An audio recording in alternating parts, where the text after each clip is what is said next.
Menuntut ilmu itu faridah, kewajiban bagi setiap muslim.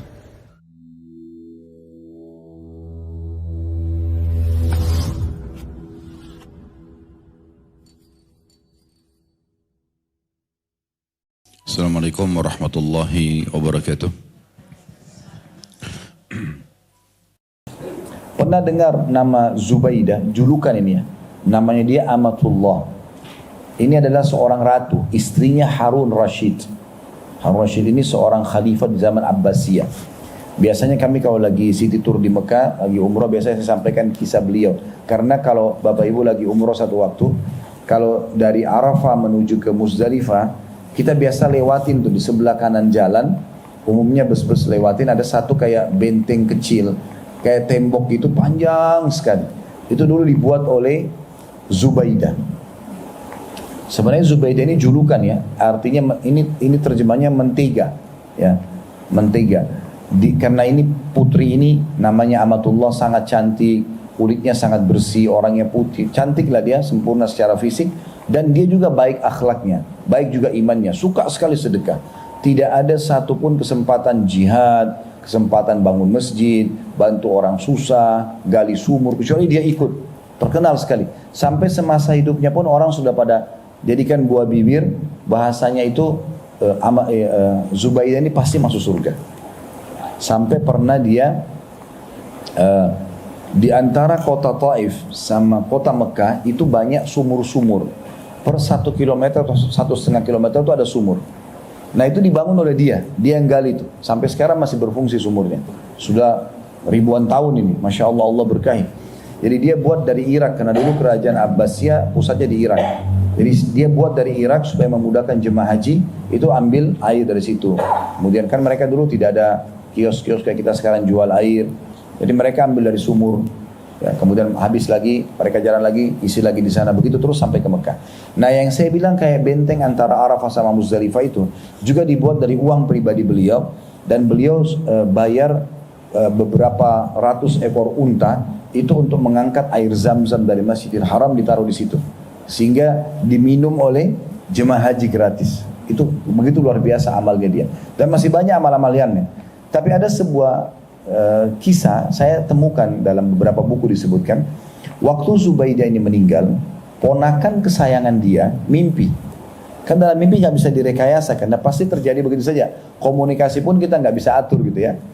Intinya si ponakan ini mimpi, dia lihat tantenya dalam mimpi, lalu dia mengatakan, "Tante, bagaimana Allah membalas Anda? Bagaimana dengan semua pahala sedekah, orang semua jadi buah bibir Zubaidah ahli surga?" Kata Zubaidah dalam mimpi ini ya, Allahu a'lam kemudian, tapi dia mengatakan tidak ada yang diterima sama Allah, karena dulu saya kerjakan riya. Tetapi Allah memaafkan saya dengan sholat malam yang biasa saya kerjakan. Karena sholat malam tidak ada orang lihat antara sama Allah, jadi gara-gara itu Allah memaafkan kesalahan saya semua. Subhanallah, seperti itu kita harusnya memahami tentang sholat malam tadi. Ya, jadi kejar dulu keutamaannya, kemudian baru kita kerjakan. Sama Bapak Ibu mau sholat duha, mau puasa Senin Kamis, mau berbuat ibadah apapun, baca dulu keutamaannya, kemudian kita amalkan, dan harus dipaksakan. Ya. Ingat Bapak Ibu sekalian, kami para da'i hanya bisa bicara seperti di mikrofon, datang ke majelis taklim di masjid, ingatkan. Tapi kami nggak mungkin datang ke rumah Bapak Ibu tiap hari ingatkan, ayo sholat bu, ayo puasa bu, ayo zakat atau ayo sedekah, nggak mungkin. Maka kita harus lebih enah. Ingat Allah berfirman dalam surah Al-Anfal, "Walladzina jahadu fina lanahdiyannahum subulana."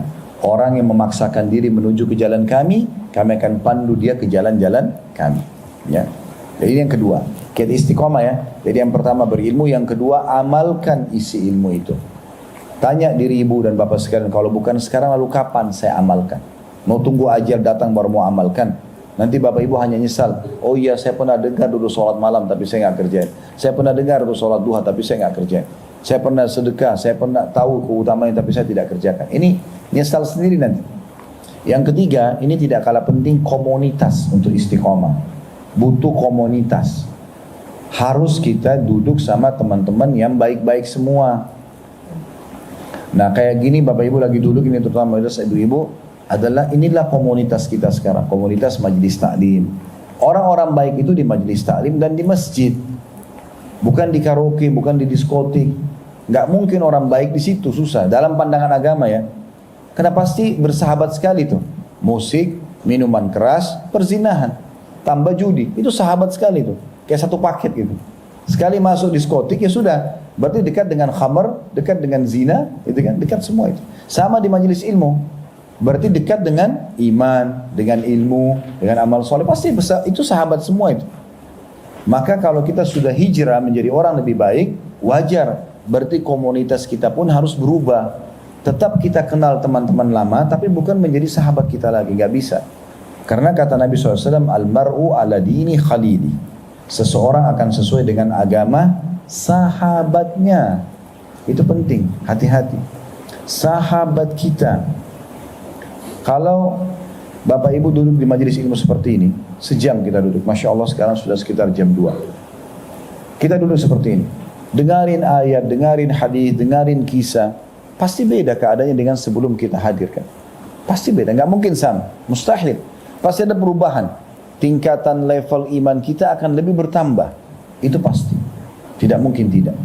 Sebagaimana juga kita kalau duduk bersama dengan orang-orang yang buruk, mereka cerita tentang hebatnya perzinahan mereka, tentang perselingkuhan, tentang penipuan, tentang ini, gosipin orang, tentang fitnah, pasti juga kita berpengaruh.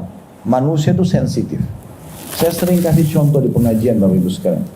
Saking sensitifnya kita dan mudahnya kita terpengaruh dengan lingkungan dan keadaan, kain meja ini saya bisa bedain seketika di saat ini apakah ini kasar atau lembut karena sensitifnya tangan kita. Hidung kita bisa bedain wangi dan busuk seketika. Telinga kita bisa bedain mana intonasi suara yang keras, mana yang kecil, ya. Kita bisa bedain. Mata kita bisa tangkap ini terang atau ini gelap seketika semua. Jadi jangan bilang saya nonton film India 2 jam saya nggak terpengaruh. Bohong ini. Gimana caranya? Mata kita connect sama hati, telinga connect sama hati, pasti berpengaruh. Sebagaimana kalau kita dengarin ceramah juga sejam 2 jam akan berpengaruh. Nah seperti itu. Tinggal kita mau pilih yang mana. Kalau Bapak Ibu merasakan dalam majelis ilmu seperti ini ada tambahan keimanan, ada tambahan ilmu, bayangkan kalau setiap saat kita begitu. Dari majelis ilmu ke majelis ilmu yang lain. Di mobil pada saat starter mobil sudah dengarin ceramah, ya kan? Sampai di rumah lagi aktivitas apa ada ceramah yang didengarkan. Jangan bilang tadi kan sudah urusan akhirat, sekarang dunia nggak apa-apa. Kembali lagi ke musik-musiknya yang dulu gitu kan.